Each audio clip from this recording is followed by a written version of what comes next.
Hey guys, welcome to my channel. We're going to put chicken manure to our plants, guys.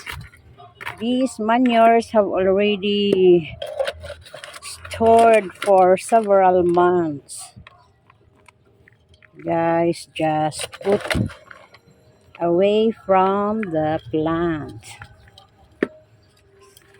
not directly to its roots.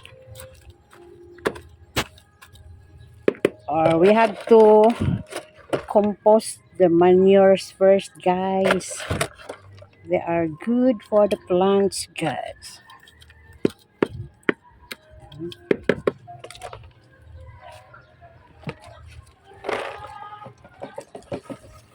They have lots of manures there. You can put more.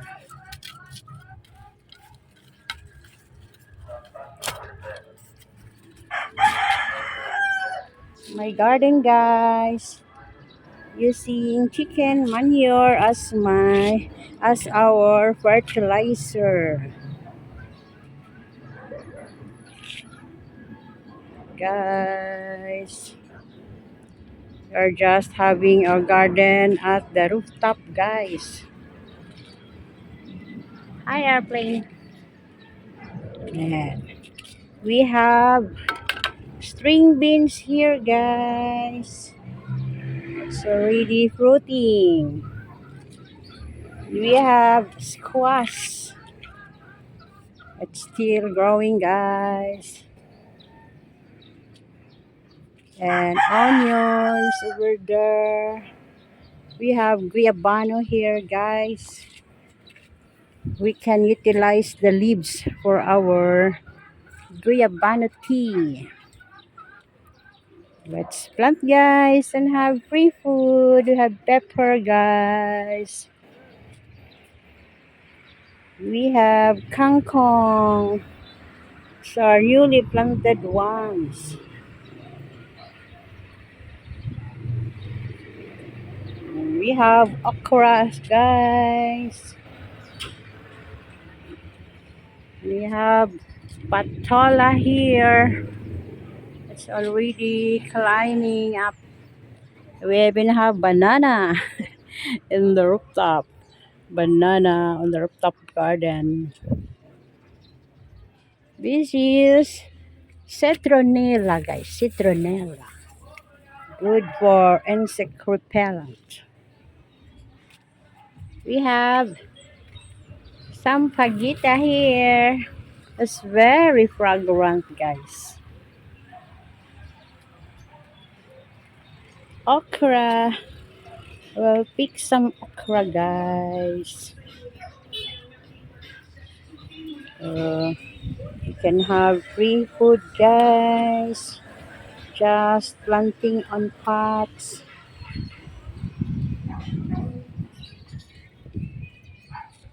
Guys, thank you for watching, guys. I'll continue adding chicken manures to our plants. Thank you for watching.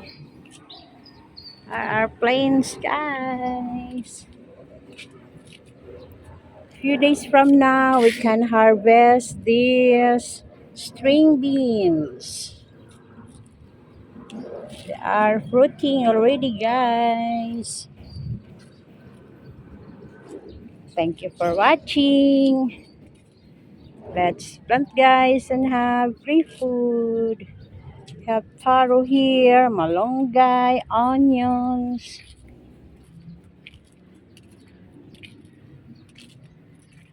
We have atis fruit, guys.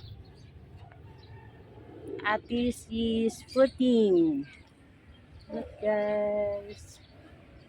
It's just planted on a pot. Hopefully, our vegetables can bear fruits here. Squash and patola. Thank you for watching, guys.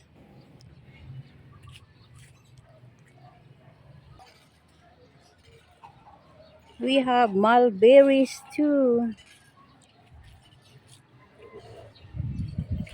This is the atis, and we have grapes here, guys.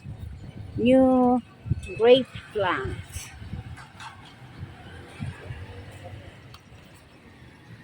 Got another one. Thank you for watching.